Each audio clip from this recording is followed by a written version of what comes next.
Hey folks, meteorologist Bill Alexander, a far cry from yesterday at this time.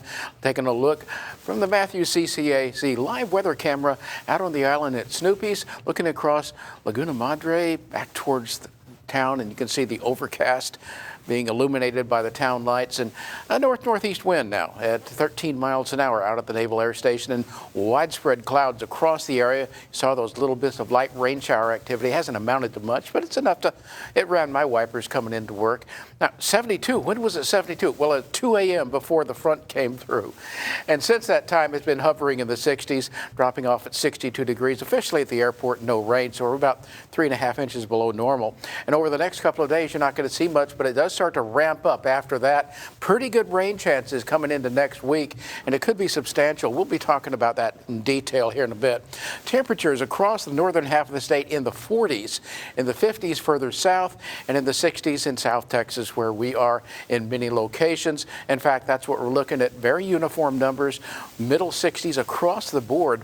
Now, that is roughly between 10 and 20 degrees cooler than this time yesterday. Big change, dramatic transition back to fall. And now overnight tonight, mid 40s to low 40s in the inland areas, along the coastline 50s. So yeah, it's going to be, turn on the heater and click a fire on in the fireplace if you can. And forecast highs tomorrow about the same as today. We are looking at mid 60s. That's what you're feeling out there right now. Dew points are fairly low. We're going to stay low for a few days and then gradually start to return as you go through the weekend, as you get to more northeasterly flow and start bringing a little bit more moisture into the region here. Watch what happens to the winds here. They're pretty strong out of the north-northeast. They'll continue that way for a couple of days and then transition more to easterly as you get in towards the weekend.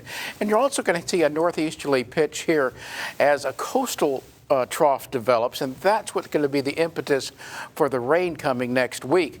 Well, right now, it doesn't look too good out in the coastal waters.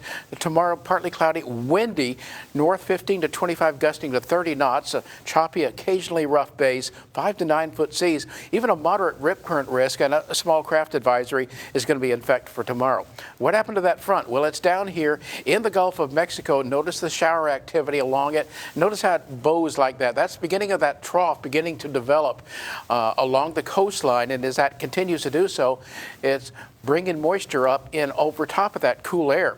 Now that happens as a result of not only the boundary layer area, but also in the upper levels as the trough that begins to develop in the upper levels, and that's what will be supplying the rain to us as we move through the next week or so. Let's take a look at that. As you go on into Monday or so, notice the rain out west, and also that's in our looking actually pretty good for our watershed as well, but it looks like we're at upwards of 1 to 2 inches or so over the eastern half of the area here. So what we're looking at overnight tonight, a chilly one out there, about 48 or 50 degrees here in Corpus Christi. With that north wind, you're going to feel that just a little bit. And then tomorrow, back into the middle 60s, middle to upper 60s on Saturday, a few little overnight rain showers Saturday night and Sunday night before that trough begins to develop more general rain across the area. Notice a gradual warming trend as you go into the middle part of next week with a good chance of rain even